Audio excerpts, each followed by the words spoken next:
Hey y'all, it's Stacy. Welcome back to the kitchen. Today we are making some deliciously crunchy saltine crusted chicken tenders. Now, the trick to this is to get flavor into that chicken. So what we're gonna do is we're gonna make a really quick seasoning. I've got about half a teaspoon of salt here, half a teaspoon of black pepper, a teaspoon of garlic powder, a quarter of a teaspoon of an all-purpose poultry seasoning, and my secret ingredient, this is 1 chicken bouillon cube that we've crushed up. You can also buy the bouillon powder. You'd need about a teaspoon of that. I'm just gonna whisk this together. I've got 2 pounds of chicken tenderloins in a gallon-sized zip-top bag here. I'm just gonna sprinkle this seasoning right on the top. Gonna seal that up. Toss that around. We're gonna get all of the chicken coated in that seasoning. And if you have some time to let this sit, you can let it sit for about 30 minutes. Now, to bread our chicken, we're going to use a 3-step process. We're gonna start with about half a cup of all-purpose flour. I've got 2 eggs that I've whisked together here and our saltine crackers. This is about 72 crackers or 2 sleeves of saltines that we've just buzzed in the food processor. You could use a food chopper, you could put it in a zip-top bag and just crush them with a rolling pin. Whatever you wanna do, it's a great way to take your frustrations out. To start, I'm gonna take one of these chicken tenders, we're gonna coat it in our flour. Now what this does is it gets the chicken nice and dry so that our egg mixture is gonna stick. The trick with chicken tenders is a lot of times the breading comes off. So this 3-step process here helps to ensure that everything stays attached to our chicken.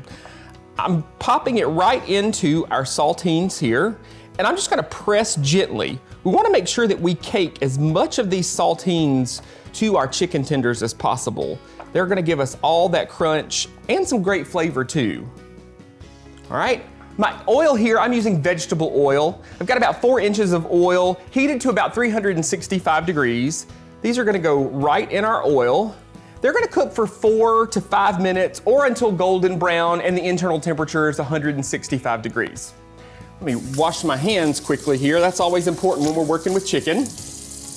Now, you can preheat your oven to a nice warm temperature, somewhere around 200 degrees, and you can work in batches here to make sure that you cook all your chicken through and keep it warm.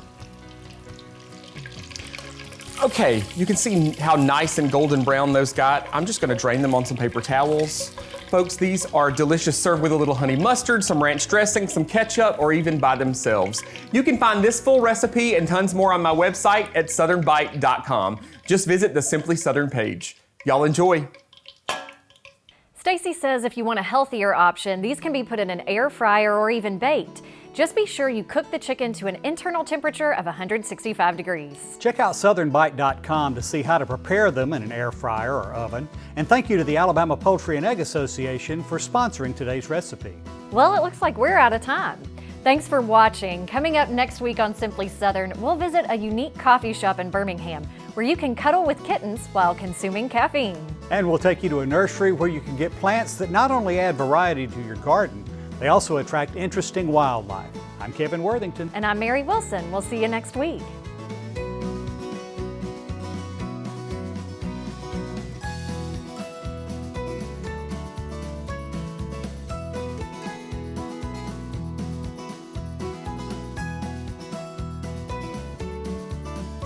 Simply Southern is produced by the Alabama Farmers Federation and made possible with the support of Alabama Farmers Cooperative and these sponsors.